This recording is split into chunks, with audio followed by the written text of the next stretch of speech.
Good morning friends. मैं doctor VK Mishra from gastro liver hospital Swaroop Nagar Kanpur. At the outset एक request, ये scientific deliberation है, ये साइंटिफिक चैनल है।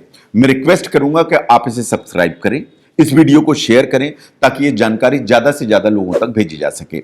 आज मैं बात करूंगा कि जो रात के समय आपको सीने में जलन होती है या हार्ट बर्न होता है जो नाइट के समय, उसके बारे में आपको क्या करने की जरूरत है, ये कैसे ठीक होगा एंड आपको क्या करना चाहिए ताकि आपको डिस्कंफर्ट ना हो। इसके पहले वीडियो में हमने बात की कि इसके क्या कारण होते हैं। उसमें जो सबसे बड़ा इंपॉर्टेंट कारण था वाज GERD या जिसे कहते हैं गैस्ट्रो ईसोफेजियल रिफ्लक्स डिजीज। अगर आपने वो वीडियो नहीं देखा है तो मैं रिक्वेस्ट करूंगा कि उस वीडियो को देखें ताकि आपको नाइट टाइम जो हार्ट बर्न होता है उसके कारण समझ में आए, तो आपको ट्रीटमेंट पर शायद ध्यान देने में मदद मिलेगी।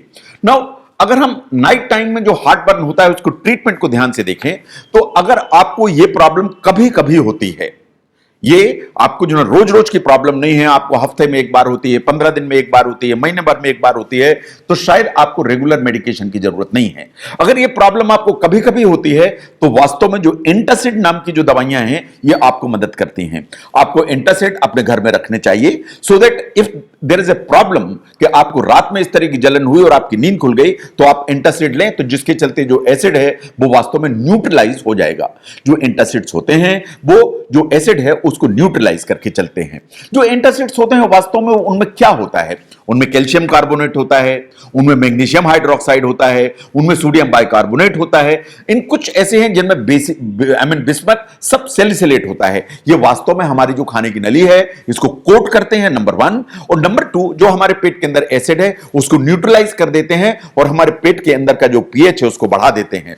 तो अगर आपके सिम्टम्स कभी कभार आ रहे हैं तो एंटासिड शुड बी दी वे जिसके चलते आपको मदद मिलेगी। एंटासिड कैसे यूज करना चाहिए? 2 तरह से। अगर आपने रात में बहुत हैवी मील लिया हुआ है, अगर आपको इस चीज का रिस्क लगता है कि रात में मुझे जलन होगी, या आपने बहुत लेट नाइट डिनर लिया हुआ है, आपको लगता है कि रात में जलन होगी, तो आपको सोते समय एंटासिड ले लेना चाहिए। या अगर आपको इस तरह के कोई ऐसा रिस्क नहीं लगता है लेकिन फिर भी अगर आपको 2 बजे रात में ऐसा हुआ तो आप सो के उठें, 4 चम्मच एंटासिड लें, इससे आपका काम चलेगा। नाउ अगर आपको यह प्रॉब्लम रेगुलरली या बार बार होती है तो आपको एसिड को बंद करने की जरूरत है। एसिड को बंद करने की जो दवाइयां हैं वो 2 तरह की होती हैं। नंबर 1 की जो medicine they are known as H2 blockers. ये एसिड को सप्रेस करती हैं but they are not very powerful. लेकिन अगर आपको ये कभी कभार होता है, ज्यादा परेशान नहीं करता है, तो शायद ये मेडिसिन ही आपके लिए सबसे ज्यादा असरकारक है। तो जो H2 ब्लॉकर हैं उसमें जो मेडिसिन आती हैं उनको ध्यान से देखें। वो आती हैं फेमोटिडीन के नाम से, वो आती हैं रेनिटिडीन के नाम से। जैसे रेनिटिडीन लेना है तो आपको 300 मिलीग्राम की गोली को रात में सोते समय लेने की जरूरत है। आप इसको लेंगे तो आपका एसिड एकदम कंट्रोल रहेगा। साइंस ऐसा मानती है कि अगर आपको यह प्रॉब्लम बार बार हो रही है तो वास्तव में आपको एक एसिड सप्रेशन की जो मेडिसिन है इसका कंप्लीट कोर्स आपको कर देना चाहिए 4 हफ्ते के लिए। और 4 हफ्ते अगर आप कंट्रोल करके चलते हैं, कंप्लीट करते हैं कोर्स, तो आपका एसिड सप्रेस हो जाता है। एसिड सप्रेस होगा तो आपको ये बार बार की जो प्रॉब्लम है खत्म हो जाएगी। अगर ये बार बार होता है, इसके बाद भी रिकर करता है, तो शायद आपको अपने डॉक्टर से कंसल्ट करने की जरूरत है। The next group of medication are basically proton pump inhibitors. ये बहुत इफेक्टिव मेडिकेशंस हैं, they are very effective chemicals जो बिल्कुल एसिड को सप्रेस करके चलते हैं। ये बहुत सारे नाम से आते हैं, omeprazole, एसओमेप्राजोल, pantoprazole, rabeprazole, lansoprazole, डेक्सलेंसोप्राजोल। And ये इतने इफेक्टिव हैं कि ये वास्तव में आपको जो सिम्टम्स हैं उनको 99.999 करके कंप्लीट करके चलते हैं। Now what you need to do, वास्तव में जब भी इस तरह की प्रॉब्लम है तो डॉक्टर को कंसल्ट करिए। इट इज क्वाइट पॉसिबल कि आपको एक कंप्लीट कोर्स करने की जरूरत पड़े फॉर 4 वीक्स, और इसमें अगर आपकी प्रॉब्लम सेटल हो जाती है यू आर थ्रू, आपको जो ना आगे दवाइयों की जरूरत नहीं है। लेकिन अगर ये बार बार आपको होता है कि आपने दवाई ली तो ठीक हुए, दवाई बंद की तो सिम्टम फिर आने लगे, इसका मतलब है कि आपको डॉक्टर को दिखा के अपने आप को इन्वेस्टिगेट कराने की जरूरत है। शायद आपको एंडोस्कोपी कराने की जरूरत है इस चीज को देखने के लिए कि कहीं खाने की नली में कोई डैमेज तो नहीं है, या खाने की नली के नीचे का वाल्व आपका कहीं डैमेज तो नहीं है, या आपको कोई हाइटस हर्निया जैसी चीज तो नहीं है। अगर ऐसा कुछ है तो इट इज पॉसिबल कि ये जो मेडिसिन हैं ये आपको लंबे समय तक लेनी पड़े। इट इज क्वाइट पॉसिबल कि medicine as a maintenance dose लेनी पड़े in for a longer time for a smaller dose, but इसको करने के लिए आपको अपने डॉक्टर से कंसल्ट करने की जरूरत है। Now there are certain home remedies and lifestyle changes जो मैं चाहूंगा कि आप ध्यान दें। नंबर वन, साइंस ऐसा मानती है कि अगर आप लेफ्ट साइड में सोते हैं रात में खाना खाने के बाद, it helps you out. You see, जब आप लेफ्ट साइड में सोते हैं तो वास्तव में आपके खाने की नली और खाने की थैली में एक एंगल क्रिएट हो जाता है, तो रिफ्लक्स होने की जो संभावना है वो कम हो जाती है। That's number one. जब आप लेफ्ट साइड में सोते हैं तो स्टमक जो है आपका, जो एलईएस है या लोअर इसोफेजियल स्फिंक्टर है, इसके ऊपर प्रेशर कम दे पाता है। प्रेशर कम देगा तो ये लूज नहीं होगा, लूज नहीं होगा तो बार बार रिगर्जिटेशन नहीं होगा।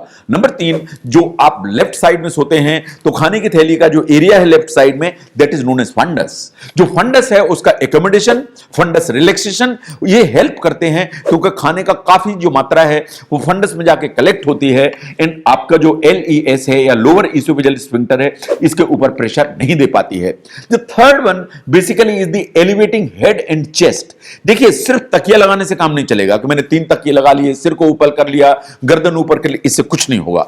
आपको वास्तव में अपना जो बेड है उसको इंक्लाइन करने की जरूरत है। से फॉर एग्जांपल, ये आपका बेड है, इस तरफ आप जो ना अपना सिर रखते हैं, तो इसके नीचे की तरफ के जो पांव हैं उनके नीचे एक एक ईंट लगाने की जरूरत है, या आपको जो ना कुछ ब्रिक या कोई भी ऐसा वुडन जो है ना वो लगाने की जरूरत है, सो दैट एक स्लोप डेवलप हो जाए। साइंस ऐसा मानती है कि अगर आप 30 to 45 डिग्री का स्लोप बना के चलते हैं तो वास्तव में ग्रेविटी के चलते कोई भी चीज ऐसा चढ़ नहीं पाती है, क्योंकि जो भी मूवमेंट होगा वो थ्रू ग्रेविटी होगा, एंटी ग्रेविटी मूवमेंट नहीं होता है। तो अगर आपने ऐसा स्लोप बना के रख लिया तो खाने की थैली से जो मटेरियल है वो आपके खाने की थैली में नहीं आएगा, इन प्रॉब्लम आपको नाइट टाइम में नहीं होगी।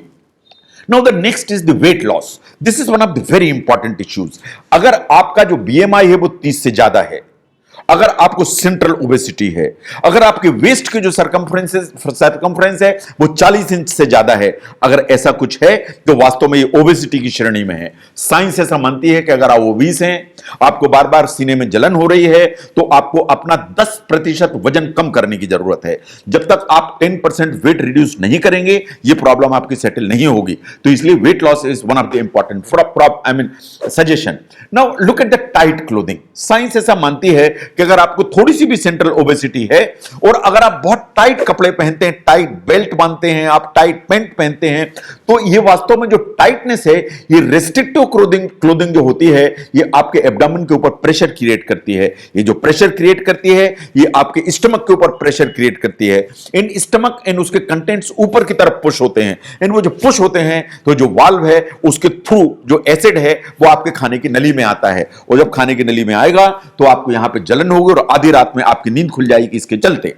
नाउ अगर हम लेट नाइट स्नैकिंग को देखें तो अगर हम ध्यान से देखें कि अगर आप लेट नाइट स्नैकिंग करते हैं या डिनर लेते हैं और उसमें बहुत ज्यादा अमाउंट में ऑयली स्पाइसी फूड लेते हैं, तो नाइट टाइम में जो रिस्क है कि आपको सीने में जलन होगी, इन खट्टा पानी आपके गले में आएगा, उसकी रिस्क हमेशा बढ़ जाती है। इसलिए सजेशन यह है कि आपको वास्तव में छोटी अमाउंट में बार बार मील्स लेने की जरूरत है, रादर देन हैविंग 2 और 3 लार्ज मील्स। क्या आपने बड़ा ब्रेकफास्ट किया, बड़ा लंच किया, बड़ा डिनर किया, इसके बजाय आपको 5 से 6 मील लेने चाहिए। आपको ब्रेकफास्ट लेना चाहिए इन अ बैलेंस्ड अमाउंट, उसके बाद आपको 11 o'clock एक छोटा स्नैक लेना चाहिए, आपको लंच लेना चाहिए around 1:30 2 o'clock, around 4 o'clock 5 o'clock आपको फिर छोटा सा कुछ स्नैक लेना चाहिए। Dinner you should take around 8 o'clock, और आप चाहें तो रात में सोते समय very small amount you can take something. तो अगर आप स्मॉलर अमाउंट फ्रीक्वेंट मील्स लेते हैं एट रेगुलर इंटरवल, तो पॉसिबिलिटी इस चीज की है कि आपकी खाने की थैली में बहुत वॉल्यूम क्रिएट नहीं होगा, और बहुत वॉल्यूम क्रिएट नहीं होगा तो आपका जो स्फिंक्टर है उसके ऊपर प्रेशर नहीं आएगा, और प्रेशर नहीं आएगा तो जब आप रात में सोते हैं, लेटते हैं, तो आपका एसिड, आपका खाना, आपका पानी रिगर्जिटेट होकर आपके गले में नहीं आएगा या सीने में नहीं आएगा और जलन पैदा नहीं करेगा। नाउ खाने में आप जानते हैं कि ये ट्रिगर फूड्स हैं, इनको वास्तव में रात में अवॉइड करने की जरूरत है, इनको बिल्कुल ध्यान से देखने की जरूरत है। जितने भी टोमेटो एंड टोमेटो प्रोडक्ट्स होते हैं वास्तव में ये रिगर्जिटेशन करने की स्ट्रांग ताकत रखते हैं। आप अगर रात में सूप पीते हैं तो आपने मार्क किया होगा कि आपको ऐसा पलट के गले में आता है। अगर आप नाइट टाइम में सिट्रस फ्रूट्स लेते हैं, उनके जूसेस लेते हैं, मौसमी का रस, संतरे का रस, ये सब ऊपर की तरफ लेके आते हैं। अगर नाइट टाइम में आप बहुत स्पाइसी फूड, फैटी फूड लेते हैं तो ये रिगर्जिटेशन रिगर्जिटेशन करेगा, आपके गले में जो ना एसिड आएगा, खाना भी पलट के आ जाएगा। अगर आप अल्कोहलिक ड्रिंक्स या कार्बोनेटेड बेवरेजेस ड्रिंक्स ज्यादा मात्रा में लेते हैं तो आपको रिगर्जिटेशन होगा और सीने में आपको जलन होगी, क्योंकि एसिड ऊपर की तरफ आएगा। लाइकवाइज अगर आपको आदत है ज्यादा कॉफी पीने की, ज्यादा चाय पीने की, तो ये खाने की जो नली है, इसका जो वाल्व है जिसे एलईएस कहते हैं, उसको लूज करके चलते हैं। उसको लूज करेंगे तो खाना पलट के आपकी खाने की नली में आएगा, रिगर्जिटेट करेगा। ऐसे ही चॉकलेट एंड पिपरमिंट भी। Now the important thing is tobacco. Tobacco किसी भी फॉर्म में इज नो नो, चाहे स्मोकिंग हो, चाहे पान मसाला हो, चाहे गुटखा हो, चाहे खैनी खाते हैं, किसी भी रूप में अगर आप तंबाकू इस्तेमाल करते हैं तो तंबाकू में वास्तव में निकोटीन होता है। निकोटीन एसिड की मात्रा को बढ़ाता है। जो भी चीज एसिड की मात्रा को बढ़ाएगी वो हमारा जो वाल्व है उसको डैमेज करेगी, और डैमेज करेगी तो आपको नाइट टाइम में इस तरह की प्रॉब्लम क्रिएट करेगी। नाउ ये प्रॉब्लम अगर आपको बार बार हो रही है एंड परेशान कर रही है तो आपको अपनी दवाइयों पर ध्यान देने की जरूरत है कि कहीं ऐसा तो नहीं है कि दूसरी किसी प्रॉब्लम के लिए आप कोई दवाइयां खा रहे हैं जिसके चलते आपको रात में ये बार बार प्रॉब्लम हो रही है। Number 1 is the pain killer. किसी भी प्रॉब्लम के चलते आप अगर रेगुलर पेन किलर ले रहे हैं तो वास्तव में आपकी खाने की थैली में एसिड की मात्रा ज्यादा होगी। एसिड की मात्रा ज्यादा होगी तो ये वाल्व डैमेज होगा। डैमेज होगा तो आप जब रात में सोएंगे तो एसिड पलट के खाने की नली में आएगा। Number 2 is the Deriphyllin group. Deriphyllin group is the, जैसे आपको अस्थमा की बीमारी है और आप उसके लिए इस ग्रुप की मेडिसिन लेते हैं, जैसे डेरिफाइलिन है, अमाइनोफाइलिन है। दीज आर द मेडिसिन जो हमारी खाने की नली के नीचे का जो वाल्व है, जिसे मैंने कहा लोअर इसोफेजियल स्फिंक्टर, उसको लूज करती हैं। तो उसको लूज करेंगे तो जब आप लेटेंगे तो खाने की थैली से जो मटेरियल है वो चढ़ के आपके खाने की नली में आएगा। ऐसे ही कुछ ब्लड प्रेशर की दवाइयां हैं जो बीटा ब्लॉकर की कैटेगरी में आती हैं, वो भी हमारा जो लोअर इसोफेजियल स्फिंक्टर है उसको लूज करके चलती हैं। अगर उसको लूज करके चलेंगी तो आप रात के समय देखेंगे कि आपका खाना पानी सब ऊपर की तरफ आएगा। तो पॉइंट यह है कि जो नाइट टाइम में जो आपको सीने में जलन होती है, रिफ्लक्स है या रिगर्जिटेशन है, ये नॉर्मल नहीं है, कभी कभी ये बीमारी का हिस्सा है। अगर इसे ट्रीट करना है तो हमारे सामने 3 ही ऑप्शंस हैं। एंटासिड लीजिए, H2 ब्लॉकर लीजिए या प्रोटॉन पंप इनहिबिटर लीजिए, आप अपने डॉक्टर की मदद से। लेकिन it is the lifestyle measure जो सबसे ज्यादा आपको हेल्प करते हैं। और अगर आप लाइफस्टाइल मेजर्स को ठीक से ध्यान से देखेंगे, उनको ऑब्जर्व करेंगे, उनको अपने प्रैक्टिस में लेके आएंगे, तो मैं समझता हूं कि ये जो प्रॉब्लम है लार्जली आपकी कंट्रोल हो जाएगी। और नहीं कंट्रोल होगी तो फिर आपको डॉक्टर से मदद लेने की जरूरत है। अगर आप समझते हैं कि इस समस्या को समझने में यह वीडियो आपको मदद करता है तो इसे जरूर शेयर करें। मैं doctor VK Mishra from gastro liver hospital, Swaroop Nagar, Kanpur. Thank you very much.